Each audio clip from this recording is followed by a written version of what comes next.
This is my review of Are You Lost, Episode 7, and, pretty interesting episode. So it starts off with them realizing, hey, wait a minute. I don't think anyone's coming to save us for a good long while. We should start getting ready for winter, much to the rest of the girls' absolute dismay. So it's then that she decides that the best way to do this is to explore the entire island, which apparently they haven't done yet.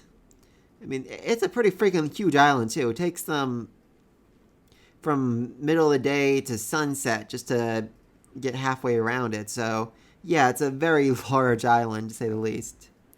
And Homare decides she's going to take another girl with her so they can go out and try to see what they can find. Anything useful. Resources, supplies, maybe some stuff that washed ashore on the beach.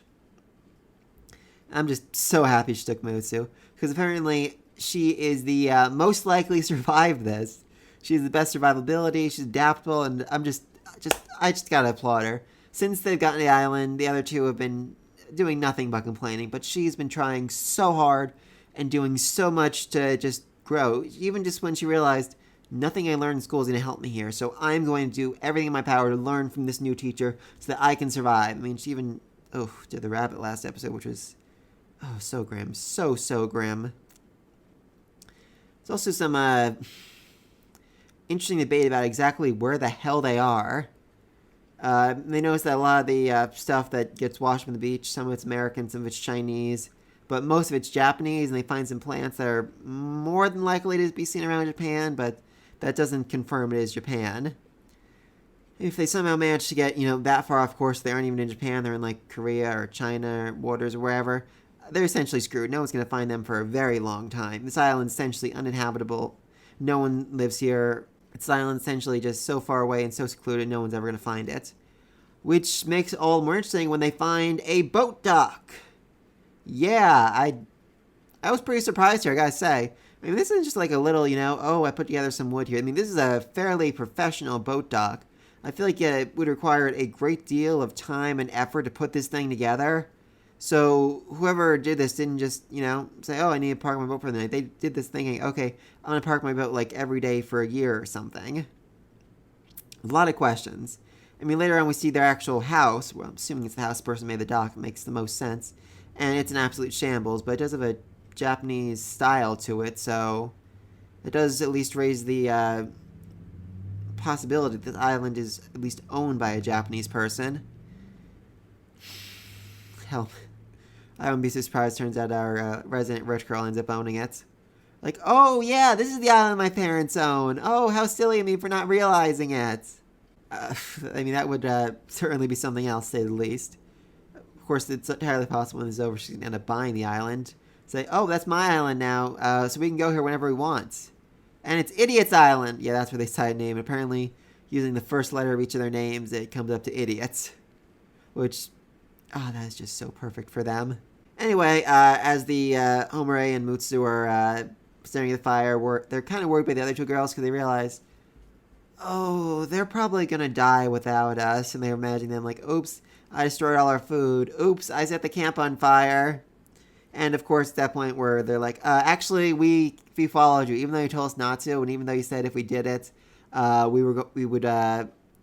camp getting destroyed, or we wouldn't see help coming. We decided to come anyway, which, seriously, and they didn't even bring any food. That was that just really kicked off Homer. Like, I only brought enough food for me and her, so you're probably gonna go hungry today. So not great. Next day, they decide to explore the island a little more. They each pick a direction, and they go 1,000 feet. Of course, not all of them can count to 1,000, but that's a problem for another day. Anyway, as they're searching and exploring, our athlete finds some fruit that's edible, though incredibly bitter, which, fruit trees, that's going to last them quite a while. Going to provide most of the nutrients they need, I think. Again, I think they're definitely going to run out of food eventually, but these trees definitely going to be a big help in making sure they don't die quite so fast. Our rich girl then finds the house, which, again, it's an absolute shambles. There's no way anyone's lived in it for decades, at least. But thankfully, Homer is able to find a pair of scissors, which she's able to turn into a knife, which she's just so utterly happy about. Oh my god. I mean, I get it. There have been times where we need to open a package or cut something or do something, the proper tools. I'm like, where the hell are my scissors? Now they're right here. Actually, in my dorm room back when I was in college, I had 3 pairs of scissors at all times because I'd always need to cut things, open things, and I just could never find them. Honestly, looking back, I think I'm still missing a pair of scissors I never found when we cleared out my dorm. Good chance I end up throwing those away at some point. So yeah, she takes the scissors, turns it into a knife that she can now use to, I don't know, do better at cutting things. I mean, the whole thing just that was actually last episode where they had to make knives out of stones. So I guess that was their last chance to show us how to do that before, so now we have real knives. Oh, they also get a sleeping bag, a sleeping net, a hammock.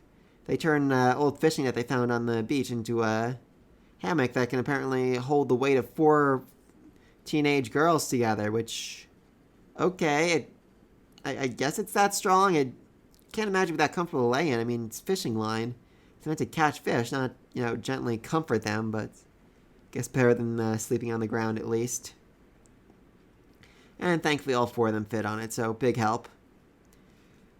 Not sure if that's how they're going to keep doing it. I mean, the opening has them, sleeping there on the beach under the little, hideaway they have, so they're okay. So I'm not sure if they're going to keep going with a tent or go back to their sleeping on the beach thing. Anyway, from there they decide we're going to get some higher ground, see if we can find an island. If we can see an island, we can swim to it. I think you can only see, 5 kilometers, maybe 5 kilometers or so. Smart girl, Mutsu, did the whole math for this, and I've honestly forgotten what she said when you're standing on an island, so not sure really how far off they're seeing, but if they can't see anything, they're probably not going to be able to, take a boat anywhere or swim anywhere. I mean, building a boat, it's possible. They have a lot of lumber from the destroyed house. I'm sure most of it's unusable, but some of it could definitely be put together or put to use to make some sort of raft, or at the very least they could use the scissors to cut wood or something. Honestly, not sure.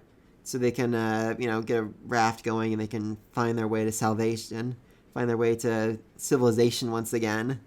And then, as the episode is coming to an end, we see smoke, which, okay.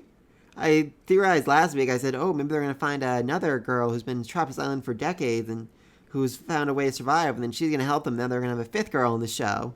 I mean, I said there's a joke. I didn't really believe it, but it's looking like there might be a 5th girl now. That'd certainly be interesting, to say the least.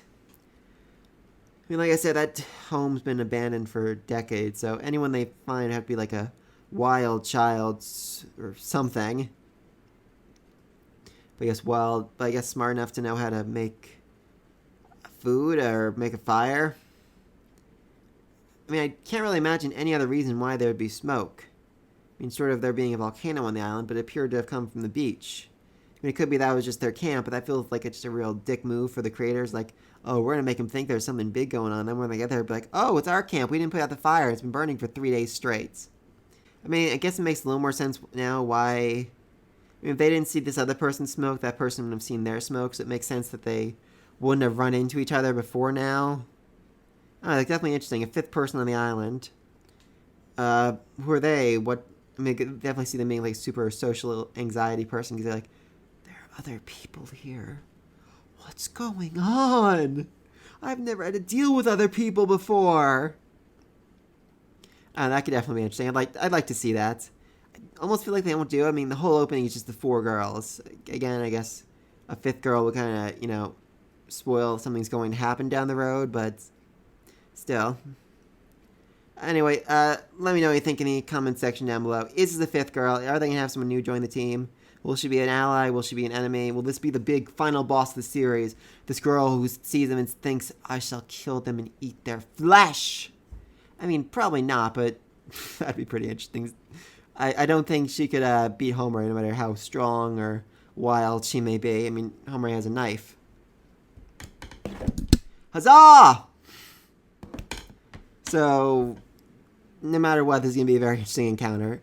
Let me know what you think in the comment section down below. Be sure to like, subscribe. Till next time. Peace.